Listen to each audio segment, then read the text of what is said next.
నమస్తే. ఇన్నాళ్ళు నన్ను సపోర్ట్ చేస్తూ, ఎంకరేజ్ చేస్తూ మీ ప్రేమని నాకు అందిస్తున్న ప్రతి ఒక్కరికి కృతజ్ఞతలు.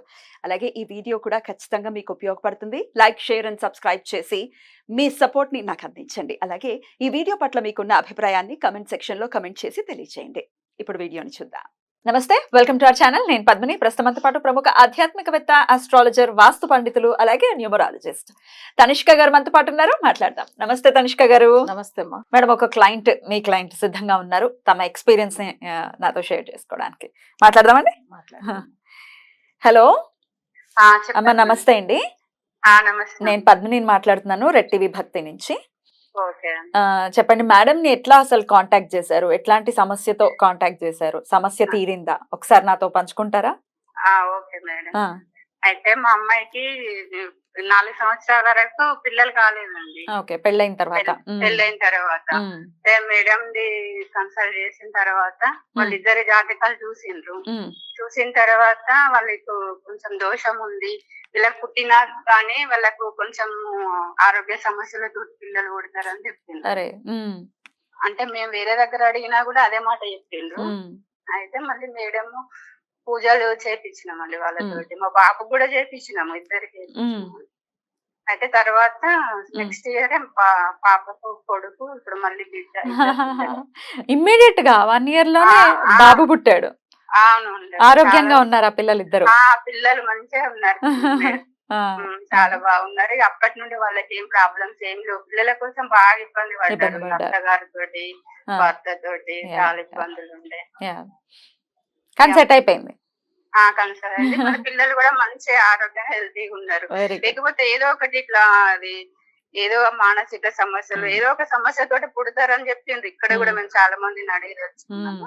తర్వాత మేడం చెప్పిన తర్వాత క్లియర్ అయిపోయింది. పూజలు మంచిగా చేయించిండ్రు వాళ్ళు, మంచిగా వాళ్ళు చెప్పిన రెమెడీ ఫాలో అయ్యిండ్రు. మా అమ్మాయి కూడా.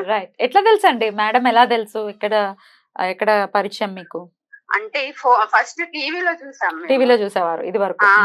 భక్తి ఛానల్ దాంట్లో వస్తుండే కదా, అప్పుడు చూసి ఫస్ట్ మా బాబు కోసం చేసినాము. అప్పటికి మా అమ్మాయి పెళ్లి కూడా కాలేదు. అప్పుడు బాబు కోసం కరీంనగర్ లో మేడం వచ్చింది. అయితే అప్పుడు మేడం దగ్గరికి వెళ్ళి చేపించినాము. అప్పుడు తర్వాత ఇక మేము మా అమ్మాయి అంతా పట్టించుకోకపోయేది ఇట్లాంటివి. పెళ్ళైన తర్వాత ఆమెకు ఇక 3 సంవత్సరాల దాకా కాకపోయేసరికి అప్పుడు ఒకసారి మేడం అడుగుదామని అన్నారు. అంతవరకు దాకా ఆమెకు ఇట్లాంటి ఇష్టం లేదు. ఆ తర్వాత మేడం అడిగితే ఇట్లాంటి ప్రాబ్లం ఉంది, ఆమెకు దోషం ఉంది, వివాహ దోషం, సంతానం అది అని చెప్పారు. అప్పుడు మాకు కరెక్ట్ అనిపించింది, ఆమె చెప్పిన ప్రతి మాట కరెక్ట్ అనిపించింది. తర్వాత ఇక మేము ఫాలో అయినాం. మీ అబ్బాయి సమస్య కూడా తీరిందా? అబ్బాయికి కూడా కొంచెం హెల్త్ ఇష్యూస్, మానసికంగా కొంచెం బాగా ఇబ్బంది ఉండే అతనికి. ఎగ్జామ్ టైం కు ప్రిపరేషన్ సరిగా ఉండకపోతుండే. చాలా క్లేవర్ స్టూడెంట్, కాకపోతే ఆయనకు చాలా భయం ఉండేది, సర్పదోషము అవి ఉండేవి. అయితే ఇక మేడం తోటి పూజలు చేయించినాం. ఇప్పుడు బాగానే ఉన్నాడు. మొత్తం ప్రశాంతంగా ఉంది మీ కుటుంబం, అంతేనా? అంతే మేడం. మరి ఎవరికైనా రిఫర్ చేస్తారా మేడం ని? పిల్లలు కోసమే కదా మనం ఏదైనా సంతోషంగా ఉండేది. పిల్లలు బాగుంటేనే మనం బాగుంటామని. మాకైతే ఇప్పటికైతే ప్రాబ్లం ఏం లేదు మేడం. ఏ తల్లిదండ్రులు అయినా కోరుకునేది అదే కదా, పిల్లల ఆనందాన్ని కోరుకుంటారు. అదే మేడం. అందే. మరి ఎవరికైనా మేడం ని రిఫర్ చేస్తారా ఎవరికైనా? చెప్తాం మేడం, అందరికి చెప్పాం. మొన్న కూడా ఒక క్లయింట్ తోటి మాట్లాడిచ్చిండ్రు మేడం. అతనికి వాళ్ళకి కూడా మేము చెప్పినాం, మాకు బాగా మీరు చేసుకోండి అని చెప్పాం. వాళ్ళు మా మాట మీదకెళ్ళి సరే అన్నారు వాళ్ళు. ఇప్పుడు మీ పర్సనల్ విషయాలు అడగడం గురించి కారణం ఏంటి అంటే, చాలా మందికి తెలియదు ఎవరి దగ్గరికి వెళ్ళాలి ఏంటో తెలియదు. మీరు జెన్యూన్ పర్సన్స్ కాబట్టి మీరు చెప్తే ఒక 10 మందికి ఉపయోగపడుతుందని అడగడం జరిగింది. అడిగిన వెంటనే మీరు ఒప్పుకొని మీ ఎక్స్పీరియన్స్ ని నాతో షేర్ చేసుకున్నందుకు కృతజ్ఞతలండి. నాకు కూడా చాలా సంతోషం. సంతోషంగా ఉండండి, ఎప్పుడు ఇలాగే సంతోషంగా ఉండండి. థ్యాంక్ యూ సో మచ్ అండి. నమస్తే. బ్యూటిఫుల్ అండి. చక్కగా కొంతమందికి వాళ్ళ ఎక్స్పీరియన్స్ ని షేర్ చేసుకోవాలంటే ఒక ఇంత బెరుగ్గా అనిపిస్తుంది. ఎందుకు మనం చెప్పాలి, ఎవరి ఆలోచన ధోరణి వాళ్ళకి ఉంటుంది కదా, కానీ చక్కగా ఎక్స్పీరియన్స్ ని షేర్ చేసుకున్నారు. యాక్చువల్ గా ఈ మేడం ఏంటంటే, వీళ్ళు వచ్చి మనం కరీంనగర్ వెళ్ళినప్పుడు వచ్చిండ్రు. వీళ్ళ బాబుకు తీసుకున్నారు. వాళ్ళ తోడు పుట్టిన బ్రదర్ వాళ్ళకి చెప్పిండ్రు, వాళ్ళ బ్రదర్ వాళ్ళ వైఫ్ అందరు చూపించుకున్నారు. తర్వాత ఈమె సిస్టర్ వాళ్ళ పిల్లలు, సో వాళ్ళ గురించి కూడా తీసుకున్నారు. చాలా మంది చెప్పిండ్రు అప్పట్లోనే కూడా, చాలా మంచిగా అయ్యారు వాళ్ళ ఫ్యామిలీ కూడా. వీళ్ళ బాబు ఇప్పుడు వీళ్ళ పాపకు చూడండి, అసలు ఆమె లైఫ్ చాలా మంచిగా ఉంది అంటే పిల్లలు పండంటే వాళ్ళ ఫోటోస్ కూడా పెడుతూ ఉంటారు నాకు, మంచిగా ఉన్నారు, చాలా హెల్తీగా ఉన్నారు.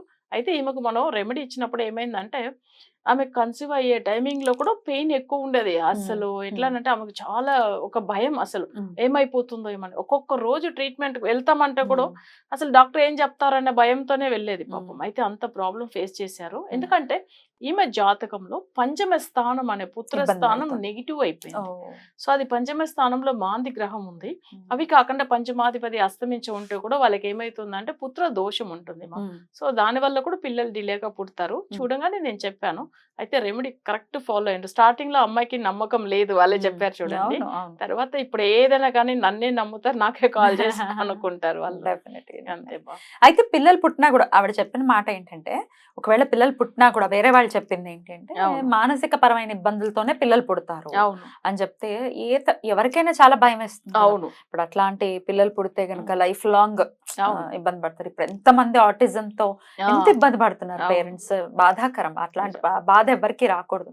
సో ఎట్లా మేడం, పూజ చేస్తే ముందుగానే సెట్ అవ్వటం, తర్వాత చక్కటి పిల్లలు పుట్టడం అనేది జరుగుతుంది. 1 year కి అంతే. మన దగ్గర రెమెడీ తీసుకున్న 1 year కే సేమ్ ఇంత ముందుగా వరంగల్ కూడా ఒక క్లయింట్ సరిగ్గా వాళ్ళు తీసుకున్న ఒక 1 year అంటే వాళ్ళకి అసలు ఒక 3 months లో ఆమె కన్సీవ్ అయిన విషయం మనకి అసలు ఫస్ట్ ఫోన్ చేసి హాస్పిటల్ నుంచి చెప్తున్నారు తను. అయితే నేను ఏమంటే 31st December కు కాల్ చేసిండ్రు ఆయన. అయితే మొన్న ఆగస్ట్ లో పుట్టింది అనమాట పాప. సో ఆ పాప కూడా నేమ్ పెట్టించాను నేను. సో అదేంటంటే స్టార్టింగ్ లోనే చెప్తాను, వీళ్ళ పిల్లలు వీళ్ళకి కూడా నేనే పెట్టించాను. మంచిగా ఉన్నారు. Beautiful beautiful. 1 year లో రిజల్ట్ వచ్చింది చూడండి. అంతే. మనకు కావాల్సింది ఏంటంటే, నేను ఆ రోజు కూడా వాళ్ళకి కూడా చెప్పాను, సేమ్ వీళ్ళ పిల్లలు కూడా నేనే నేమ్ పెట్టిస్తాను, వాళ్ళ జాతకం కూడా నేనే చూసి పంపిస్తానని. సేమ్ అట్లానే జరిగినాయి. ఇట్లా వీళ్ళలాంటి చాలా మందిలో 7 years 9 years 11 years పిల్లలు లేకుండా వాళ్ళకి కూడా చేపించున్నాం. IVF ఫెయిల్ అయిన వాళ్ళు కూడా ఉంటారు చాలా మంది. బాధ అనిపిస్తుంది. ఎందుకంటే IVF అంటేనే చాలా ఖర్చుతో కూడుకున్నటువంటి వ్యవహారం. అది ఫెయిల్ అయితే ఎట్లా? అసలు మళ్ళీ ఇంకా ఏం చేయాలి, అట్లా ట్రీట్మెంట్ ఇంకా వేరే ఏం ఉందనే లెవెల్కి వెళ్ళిపోతారు. సో ఇట్లా ఉన్న వాళ్ళు 5 lakhs ఖర్చు పెట్టిండ్రు. వాళ్ళు కూడా వరంగల్ క్లయింట్ కూడా డాక్టర్ దగ్గర వెళ్ళి ట్రీట్మెంట్ తీసుకున్నారు. కానీ మన రెమెడీ నార్మల్ గానే పుట్టిండ్రు, కన్సీవ్ అయింది ఆమె. అసలు నిజంగా చెప్పాలంటే అది వాళ్ళ వేరే క్లయింట్ కూడా షేర్ చేసుకున్నారు. అసలు వాళ్ళకి మంచిగా విషయం చెప్పిండ్రు, చాలా బాగుంది. అసలు మేడం దగ్గర చూపించుకున్న 100%. వాళ్ళు కూడా స్టార్టింగ్ లో నమ్మలేదు. వాళ్ళ బ్రదర్ ఆయనకు రెఫరెన్స్ ఇచ్చారు, మేడం చాలా బాగా చెప్తున్నారని నా ఫ్రెండ్ సర్కిల్ లో చెప్పారు, ఒక్కసారి అపాయింట్మెంట్ తీసుకో అట్లా అని చెప్పి. సో నా నెంబర్ ఇచ్చి తీసుకుంటారు. అట్లా అద్భుతం అండి. చాలా చాలా సంతోషంగా వాళ్ళు మాట్లాడుతున్నారు. అది చాలా చాలా ఆనందాన్ని ఇస్తుంది. ఎండ్ ఆఫ్ ది డే మీకు కూడా డెఫినెట్ గా నమ్మకంతో చేసుకున్నారు, వాళ్ళు ఆనందంగా ఉన్నారు. అండ్ అవన్నీ చక్కగా బ్లెస్సింగ్స్ లానే వస్తాయి మీకు. ఈ పిల్లలు ఎంత పెద్ద పెరిగే అంతవరకు చెప్తారు, ఆ మేడం దగ్గర చూపించుకున్నాము, పిల్లలు పుట్టారు. డెఫినెట్లీ. పిల్లలకి సంబంధించి ఇబ్బందులు పడుతున్న వాళ్ళు చాలా మంది ఉన్నారు. ఎప్పటికప్పుడు ఏమేమి ప్రోగ్రాంలు చేస్తున్నా కూడా మాకు పిల్లలు లేరు, ఏం చేయాలి ఎటు వెళ్ళాలో తెలియట్లేదు, IVF ఫెయిల్ అయ్యాయి, డాక్టర్స్ ఏం ప్రాబ్లం లేదు అని అంటున్నారు అని అంటే జాతక రీత్యా ఖచ్చితంగా ఏదైనా సమస్య చేయండి. Right madam, thank you so very much. నమస్తే. నమస్తే.